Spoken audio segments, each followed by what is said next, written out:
Samoa's Prime Minister is the sixth Pacific Island leader to be visiting China this year, and we're interested to know what she hopes to achieve with this visit. I think the visit the last week, it's more of like to strengthen the relationship that our two countries have built beyond the diplomatic relationships based on mutual cooperation and friendship. Because from the tone of the conversations throughout this week since our Prime Minister arrived in China, it's always been about mutual respect, mutual cooperation, and a long-lasting friendship, which have been built over these years, 49 years, and still going strong. So before we even left, the mission was basically to strengthen that relationship. Samoa and China have had this special connection historically and culturally. It goes back to the 1900s when the first Chinese immigrants arrived in our country. Since then, incidentally, one of the delegates accompanying the Prime Minister, his great-great-grandfather, is from Guangdong.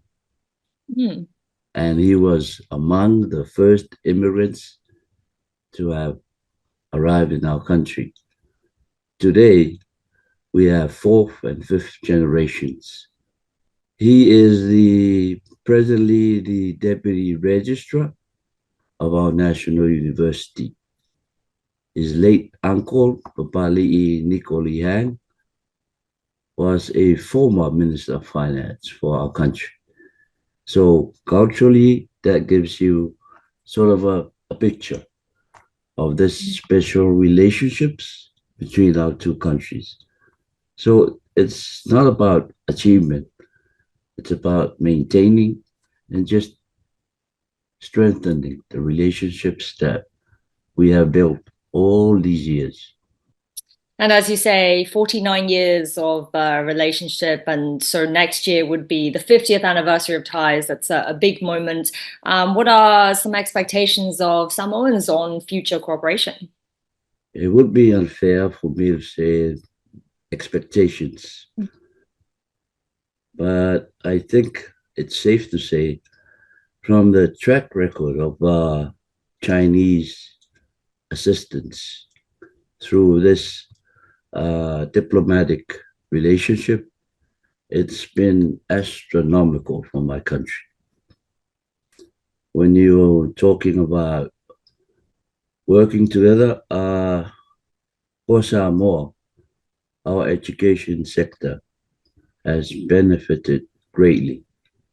Hundreds of our children, students, are alumni of Chinese universities under the scholarship program fully funded by the People's Republic of China.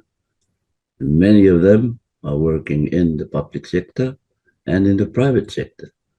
And they're all contributing in the development of our small country. In terms of infrastructure, there's a lot of, well, to say a lot is an understatement.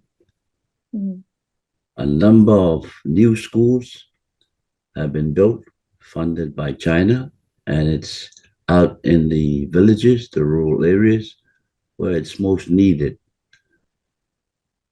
Health sector is a telling story.